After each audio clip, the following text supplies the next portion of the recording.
നമസ്കാരം. വ്യവസായ രംഗത്ത് രാജ്യം വൻ കുതിപ്പിലേക്ക് നീങ്ങുകയാണ്. വിഴിഞ്ഞം രാജ്യാന്തര തുറമുഖം നാടിന് സമർപ്പിച്ചതോടെ വികസനത്തിന്റെ പുതുവഴികൾ കേരളത്തിന് മുന്നിൽ തുറക്കുന്നു. മൂന്നാം മിലനിയത്തിലേക്കുള്ള രാജ്യത്തിന്റെ മഹാകവാടം തുറക്കലാണ് ഇതിലൂടെ എന്നാണ് ചൂണ്ടിക്കാണിക്കപ്പെടുന്നത്.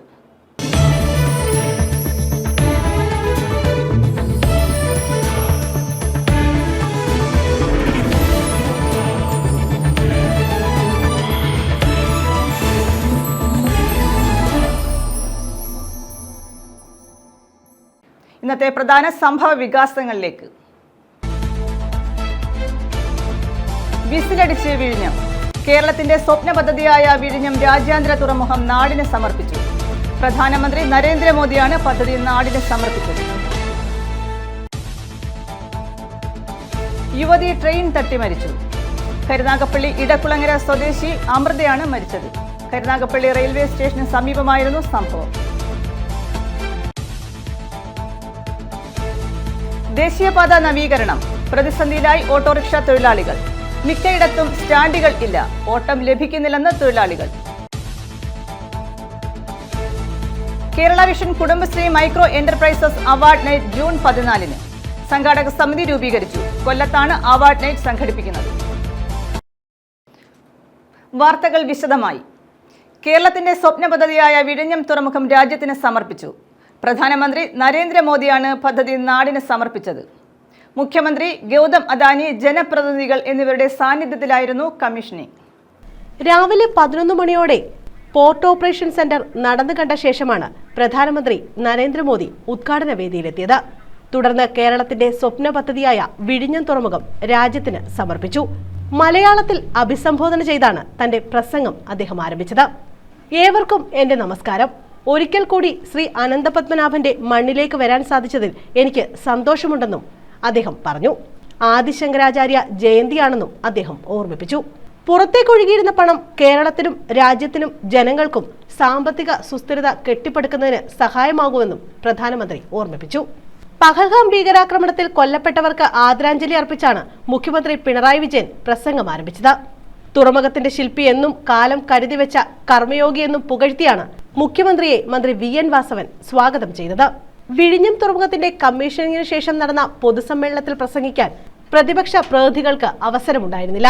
പ്രധാനമന്ത്രിക്കും മുഖ്യമന്ത്രിക്കും മന്ത്രി VN വാസവനും മാത്രമായിരുന്നു പ്രസംഗിക്കാൻ അവസരം കിട്ടിയത്. News desk south vision. വെള്ളപ്പൊക്ക പ്രതിരോധ പ്രവർത്തനങ്ങളുടെ ഭാഗമായി കായംകുളത്ത് മോക്ക് ഡ്രിൽ നടത്തി. സംസ്ഥാന ജില്ലാ ദുരന്ത നിവാരണ അതോറിറ്റിയുടെയും കിലയുടെയും ആഭിമുഖ്യത്തിലാണ് മോക്ക് ഡ്രിൽ നടത്തിയത്.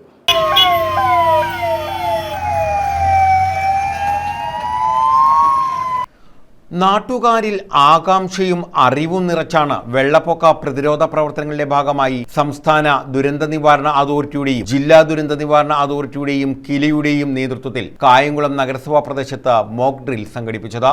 കൃഷ്ണപുരം ഗ്രാമപഞ്ചായത്തിലെ 12, 14, 15 വാർഡുകളും കായംകുളം നഗരസഭയിലെ 30, 31 വാർഡുകളും ഉൾപ്പെടുന്ന പ്രദേശങ്ങളെ ബന്ധിപ്പിച്ചായിരുന്നു മോക്ക് ഡ്രിൽ. തദ്ദേശ സ്വയംഭരണ സ്ഥാപനങ്ങളുടെ ദുരന്ത നിവാരണ തയ്യാറെടുപ്പും കാര്യശേഷിയും വർദ്ധിപ്പിക്കുന്നതിനായി പമ്പ നദീതീരങ്ങളുള്ള ജില്ലകളിൽ rebuild Kerala programme for results പദ്ധതിയുടെ ഭാഗമായാണ് മോക്ക് ഡ്രിൽ നടത്തിയത്. ജനങ്ങളെ എത്തിക്കേണ്ടതിന് ആവശ്യമായ ക്രമീകരണങ്ങൾക്ക് വേണ്ടിയിട്ടുള്ള മിനി ബസ്, KSRTC ബസ്, ചെറിയ വാഹനങ്ങൾ ഉൾപ്പെടെ നമ്മൾ അവിടെ ക്രമീകരിക്കുകയും തുടർന്ന് ഈ ഒഴിപ്പിക്കാൻ ആവശ്യമായ നിർദ്ദേശം ലഭിച്ചതിനെ തുടർന്ന് ഈ സ്റ്റേജിംഗ് ഏരിയയിലുള്ള വാഹനങ്ങൾ ബന്ധപ്പെട്ട സ്ഥലങ്ങളിലേക്ക് പോകാനുള്ള നിർദ്ദേശം കൊടുക്കുകയും ചെയ്തു. ആലപ്പുഴ ജില്ലയിലെ കായംകുളം നഗരസഭ കൃഷ്ണപുരം, മുതുകുളം, ദേവികുളങ്ങര, കണ്ടല്ലൂർ, ആറാട്ടുപുഴ, ചേപ്പാട്, ചിങ്ങോലി, കാർത്തികപ്പള്ളി, തൃക്കുന്നപ്പുഴ എന്നീ തദ്ദേശ സ്ഥാപനങ്ങളെ ഉൾപ്പെടുത്തിയായിരുന്നു മോക്ക് ഡ്രിൽ പരിശീലന പരിപാടി നടത്തിയത്. പോലീസ്, അഗ്നിരക്ഷാസേന, KSRTC, ആരോഗ്യ, വിദ്യാഭ്യാസ, മോട്ടോർ വാഹന വകുപ്പുകൾ, KSEB, ജല അതോറിറ്റി തുടങ്ങിയ വകുപ്പുകളുടെ ഏകോപനത്തോടെയായിരുന്നു മോക്ക് ഡ്രിൽ നടത്തിയത്. കാർത്തികപ്പള്ളി തഹസിൽദാർ, കായംകുളം നഗരസഭാ ചെയർപേഴ്സൺ, ജനപ്രതിനിധികൾ, ഉദ്യോഗസ്ഥർ തുടങ്ങിയവർ നേതൃത്വം നൽകി. ഒരു ദുരന്തം അല്ലെങ്കിൽ ഒരു വെള്ളപ്പൊക്കം ഉണ്ടായി കഴിയുമ്പോൾ ഇവരെ എപ്രകാരമായിരിക്കണം ഇവരെ സുരക്ഷിതമായ ഒരു ക്യാമ്പിലേക്ക് മാറ്റേണ്ടത് ഒരു ട്രയലാണ് ഇന്നിവിടെ നടന്നത്. ഇതിനകത്ത് വളരെ കാര്യക്ഷമമായിട്ട് പോലീസ്, കൂടാതെ റവന്യൂ വകുപ്പ്, ഫയർഫോഴ്സ് തുടങ്ങി എല്ലാ വിഭാഗം സംവിധാനങ്ങളും വളരെ കാര്യക്ഷമമായി ഇടപെടുകയും വളരെ ഭംഗിയായി നിർവഹിക്കാനും സാധിച്ചിട്ടുണ്ട്. ഇതിന്റെ ഒരു കൺട്രോൾ റൂം ഉണ്ട്. കായംകുളം നഗരസഭയുടെ കൗൺസിൽ ഹാളിലാണ് അത് പ്രവർത്തിക്കുന്നത്. അതിന് നേതൃത്വം നൽകുന്നത് ജില്ലാ ദുരന്ത നിവാരണ ഡെപ്യൂട്ടി കളക്ടറും തഹസിൽദാരും BDOയും കൂടെ ചേർന്നിട്ടുള്ള ഒരു ടീമാണ് അവിടെ ഇതിന് നേതൃത്വം നൽകുന്നത്. News bureau, Kayamkulam. ദേശീയപാത നവീകരണം ഓട്ടോറിക്ഷ തൊഴിലാളികളെ പ്രതികൂലമായി ബാധിക്കുന്നു. മിക്ക സ്ഥലങ്ങളിലും ഓട്ടോറിക്ഷ സ്റ്റാൻഡുകൾ ഇല്ലാത്ത സ്ഥിതിയാണ്. ഇതുമൂലം ഓട്ടം ലഭിക്കാതെ തൊഴിലാളികൾ പ്രതിസന്ധിയിലാണ്. ദേശീയപാതയുടെ നവീകരണം ആരംഭിക്കുന്നതിന് മുമ്പ് ഓരോ ബസ് സ്റ്റോപ്പുകളെയും കേന്ദ്രീകരിച്ച് ഓട്ടോ സ്റ്റാൻഡുകൾ ഉണ്ടായിരുന്നു. നിരവധി ആളുകളുടെ ഉപജീവന മാർഗം കൂടിയായിരുന്നു ഇത്. എന്നാൽ ദേശീയപാത നിർമ്മാണം ആരംഭിച്ചതോടെ ഓട്ടോറിക്ഷ സ്റ്റാൻഡുകളും ഇല്ലാതെയായി. പലയിടങ്ങളിലും ഇന്ന് റോഡിന്റെ വശങ്ങളിൽ ഓട്ടോ സ്റ്റാൻഡുകൾ ഇല്ലാത്ത സ്ഥിതിയാണ്. ഇത് ഇവരുടെ ഉപജീവനത്തെയാണ് ബാധിക്കുന്നത്. പലപ്പോഴും ഓട്ടം കിട്ടാത്ത സ്ഥിതിയാണ് തൊഴിലാളികൾക്കുള്ളതെന്ന് ഇവർ തന്നെ പറയുന്നു.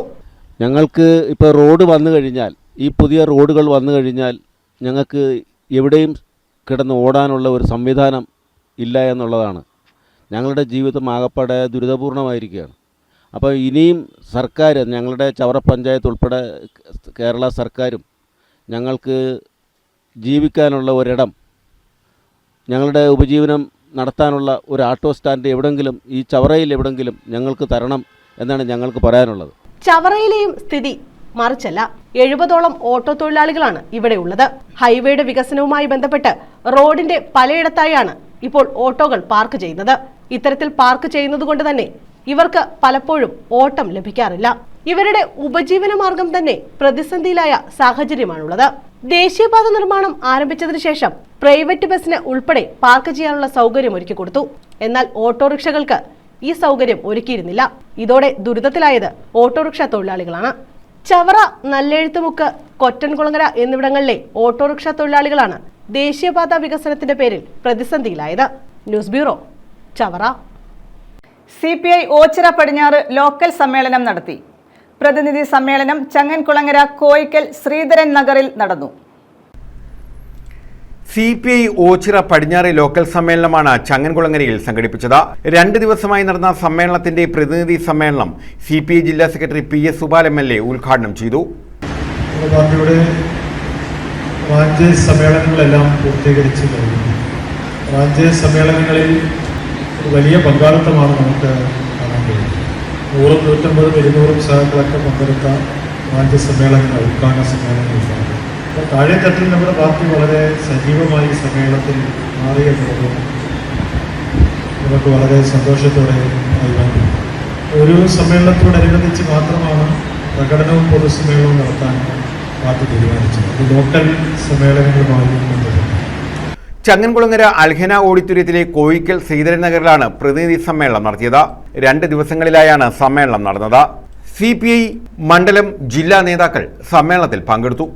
പുതിയ ലോക്കൽ കമ്മിറ്റിയെയും സമ്മേളനം തെരഞ്ഞെടുത്തു. News bureau, Ochira.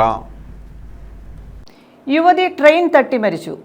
കരുനാഗപ്പള്ളി ഇടക്കുളങ്ങര സ്വദേശി അമൃതയാണ് മരിച്ചത്. കരുനാഗപ്പള്ളി റെയിൽവേ സ്റ്റേഷന് സമീപമായിരുന്നു സംഭവം. കരുനാഗപ്പള്ളി ഇടക്കുളങ്ങര കൊച്ചയ്യത്ത് വീട്ടിൽ രാജിന്റെ മകൾ അമൃതയാണ് ട്രെയിൻ തട്ടി മരിച്ചത്. 22 വയസ്സായിരുന്നു. കഴിഞ്ഞ ദിവസം വൈകിട്ട് കരുനാഗപ്പള്ളി റെയിൽവേ സ്റ്റേഷന് സമീപമായിരുന്നു അപകടം. സംഭവത്തിൽ കരുനാഗപ്പള്ളി പോലീസ് അന്വേഷണം ആരംഭിച്ചിട്ടുണ്ട്. കുടുംബ പ്രശ്നങ്ങൾ ഒന്നും തന്നെ ഉണ്ടായിരുന്നില്ലെന്നാണ് സൂചന. പോലീസ് മേൽ നടപടികൾ സ്വീകരിച്ചു. News bureau, Karunagappally. Kerala vision Kudumbashree micro enterprises award night June 14 കൊല്ലത്ത് നടക്കും. ഇതിന്റെ ഭാഗമായി സംഘാടക സമിതി രൂപീകരിച്ചു. SIDCO president K. വിജയകൃഷ്ണൻ ഉദ്ഘാടനം ചെയ്തു. കേരള വിഷൻ കുടുംബശ്രീ മൈക്രോ എന്റർപ്രൈസസിന്റെ അവാർഡ് നൈറ്റ് ജൂൺ 14 കൊല്ലത്ത് നടക്കും. ജില്ലാതല അവാർഡ് നൈറ്റാണ് കൊല്ലത്ത് നടക്കുന്നത്. അവാർഡ് നൈറ്റിന്റെ ഭാഗമായുള്ള സ്വാഗത സംഘ രൂപീകരണ യോഗം കൊല്ലത്ത് നടത്തി. SIDCO president K. വിജയകൃഷ്ണൻ സ്വാഗത സംഘ രൂപീകരണ യോഗം ഉദ്ഘാടനം ചെയ്തു. ഇതുമായി ബന്ധപ്പെട്ട് നമ്മൾ കുറേ കൂടി നമ്മൾ അതിൻ്റെ അല്പം കൂടി കാര്യങ്ങൾ മനസ്സിലാക്കുമ്പോഴാണ് എല്ലാ മേഖലയിലും വരുന്നത്. നമ്മൾ സാധാരണ കാണുന്നത് നമുക്ക് കുസ്തി നടത്തുന്ന ഹോട്ടലുകൾ അല്ലെങ്കിൽ അങ്ങനെയുള്ള ചില ചെറിയ സംരംഭങ്ങളാണ്. അതിനപ്പുറത്തേക്ക് എല്ലാ മേഖലയിലും ശ്രദ്ധേയമായ കാര്യങ്ങൾ. ഇപ്പോൾ IT മേഖലയിലടക്കം അവരുടേതായ സംരംഭങ്ങളുണ്ട്. ഏറ്റവും വലിയ IT മേഖലയിൽ വലിയ ടേൺ ഓവറുള്ള സംരംഭങ്ങൾ അവരുടേതായിട്ടുണ്ട്. അതേ രീതിയിൽ തന്നെ നിർമ്മാണ രംഗത്തായാണെങ്കിൽ അങ്ങനെ ഒരുപാട് നമ്മൾ ശരിക്കും വേണ്ടത്ര അറിയപ്പെടാത്ത ഒരുപാട് സംരംഭങ്ങളുണ്ട്. സിഒഎ കൊല്ലം ജില്ലാ പ്രസിഡന്റ് സുരേഷ് ബാബു അധ്യക്ഷത വഹിച്ചു. കൊല്ലം ജില്ലാ സെക്രട്ടറി ഇ നൌഷാദ് സ്വാഗതം പറഞ്ഞു. സിഒഎ സംസ്ഥാന secretary VS Jyothikumar, Kerala vision news director Shukkur Kolikkara, COA ജില്ലാ സംസ്ഥാന നേതാക്കൾ എന്നിവർ പങ്കെടുത്തു. കാരണം മെയ് മാസം നമുക്ക് പരിപാടി ഏതാണ്ട് നടത്താൻ പറ്റാത്ത പല കാരണങ്ങളുണ്ട്. നടത്താൻ പറ്റാത്ത സാഹചര്യം ഉണ്ടായി. ഒന്ന് സംഘടനാപരമായ കാര്യങ്ങളും മറ്റ് അതുപോലെ തന്നെ.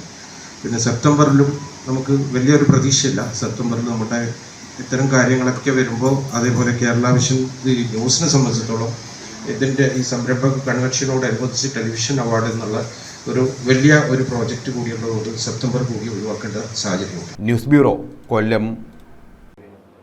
വ്യവസായ രംഗത്ത് കേരളം ഏറെ മുന്നോട്ട് പോകുമ്പോഴും പൊതുമേഖലാ വ്യവസായ സ്ഥാപനങ്ങൾ പലതും പൂട്ടിപ്പോയ സ്ഥിതിയുണ്ട്. അത്തരത്തിൽ ഇല്ലാതായ പൊതുമേഖലാ സ്ഥാപനമാണ് ചവറയിലെ പ്രിമോ പൈപ്പ് ഫാക്ടറി. ലോകോത്തര നിലവാരത്തിൽ പൈപ്പുകൾ നിർമ്മിച്ചിരുന്ന ഈ പൊതുമേഖലാ സ്ഥാപനം ഇന്ന് നാമാവശേഷമാണ്. ശേഷിപ്പുകൾ പോലും ബാക്കിയാക്കാതെ ഓർമ്മകളിൽ മാത്രമാണ് പ്രിമോ പൈപ്പ് ഫാക്ടറി. ഇന്നത്തെ കാഴ്ചകളിലേക്ക്. വ്യവസായ രംഗത്ത് കേരളം വൻ കുതിപ്പിലേക്ക് നീങ്ങുമ്പോഴും സംസ്ഥാനത്തെ പല പൊതുമേഖലാ സ്ഥാപനങ്ങളും ഇല്ലാതായ ചരിത്രവും നമുക്കുണ്ട്. ഏറെ കൊട്ടിഘോഷിക്കപ്പെട്ട് ആരംഭിച്ച പല സ്ഥാപനങ്ങളും ഇന്ന് നാമാവശേഷമാണ്. അത്തരത്തിലൊന്നാണ് ചവറയിലെ പ്രിമോ പൈപ്പ് ഫാക്ടറി. വർഷങ്ങൾക്ക് മുമ്പ് നൂറുകണക്കിന് പേർക്ക് സ്ഥിരം തൊഴിലും അതിലധികം പേർക്ക് ഭാഗികമായും ജോലി ലഭിച്ചിരുന്ന പൊതുമേഖലാ സ്ഥാപനമായിരുന്നു പ്രിമോ പൈപ്പ് ഫാക്ടറി. ലോകോത്തര നിലവാരത്തിൽ നിർമ്മിച്ചുകൊണ്ടിരുന്ന ഈ പൈപ്പ് ഫാക്ടറി പിൽക്കാലത്ത് നാമാവശേഷമാകുന്ന കാഴ്ചയാണ് കണ്ടത്. ഫാക്ടറി അടച്ചതോടെ ഫാക്ടറി തുറന്ന് പ്രവർത്തിപ്പിക്കണം എന്ന് ആവശ്യപ്പെട്ട് നിരന്തരമായ തൊഴിലാളി പ്രക്ഷോഭങ്ങളും നടന്നു. എന്നാൽ ഒരു സമരത്തിനും ഫലം കാണാൻ കഴിഞ്ഞില്ല.